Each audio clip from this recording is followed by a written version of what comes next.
ನಮಸ್ಕಾರ ಸ್ನೇಹಿತರೆ, ಮಕ್ಕಳಲ್ಲಿ ಕಂಡುಬರುವ ಗುಕ್ಕುವ ಸಮಸ್ಯೆಗೆ ಕಾರಣಗಳು ಮತ್ತು ಪರಿಹಾರ. ನಿಮ್ಮ ಮಗು ಮಾತನಾಡುವಾಗ ಗುಕ್ಕುತ್ತಿದೆಯಾ? ಪೋಷಕರೇ, ಭಯ ಬೇಡ. ಪೋಷಕರ ಬೆಂಬಲ ಮತ್ತು ಸರಿಯಾದ ಮಾರ್ಗದರ್ಶನ ಇದ್ದರೆ ಇದನ್ನು ತುಂಬಾ ಸುಲಭವಾಗಿ ಸುಧಾರಿಸಬಹುದು. ಮಕ್ಕಳಲ್ಲಿ ಕಂಡುಬರುವ ಗುಕ್ಕುವ ಸಮಸ್ಯೆಗೆ ಕಾರಣಗಳು: 1. ಆನುವಂಶಿಕ ಜೆನೆಟಿಕ್ ಕಾರಣಗಳು. 2. ಮಾತಿನ ಸ್ನಾಯುಗಳ ಸಮನ್ವಯ ಕೊರತೆ. 3. ಆತಂಕ ಮತ್ತು ಭಯ. 4. ಪೋಷಕರ ಒತ್ತಡ. 5. ವೇಗದ ಕುಟುಂಬದ ಮಾತಿನ ಶೈಲಿ. 6. ಭಾವನಾತ್ಮಕ ಒತ್ತಡ. ಈ ಎಲ್ಲ ಅಂಶಗಳು ಮಕ್ಕಳ ಗುಕ್ಕುವಿಕೆಗೆ ಕಾರಣವಾಗಬಹುದು. ಗುಕ್ಕುವ ಸಮಸ್ಯೆಗೆ ಸರಳ ಪರಿಹಾರಗಳು: ಮಕ್ಕಳು ಮಾತನಾಡುವಾಗ ಮಧ್ಯ ನಿಲ್ಲಿಸಬೇಡಿ. ಮಕ್ಕಳಿಗೆ ನಿಧಾನವಾಗಿ ಮಾತನಾಡಲು ಪ್ರೋತ್ಸಾಹಿಸಿ.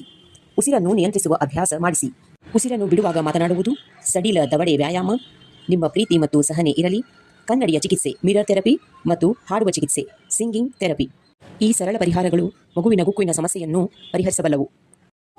ಸ್ನೇಹಿತರೆ, ಸರಿಯಾದ ಮಾರ್ಗದರ್ಶನದಿಂದ ಗುಕ್ಕುವ ಸಮಸ್ಯೆ ಕಡಿಮೆ ಮಾಡಬಹುದು. ಈ ಮಾಹಿತಿ ಉಪಯೋಗವಾದರೆ ಶೇರ್ ಮಾಡಿ, ಲೈಕ್ ಮಾಡಿ, ನಮ್ಮ ಚಾನಲ್ಗೆ ಸಬ್ಸ್ಕ್ರೈಬ್ ಮಾಡಿ. ನಿಮ್ಮ ಪ್ರೋತ್ಸಾಹವೇ ನಮಗೆ ಪ್ರೇರಣೆ. ಧನ್ಯವಾದಗಳು.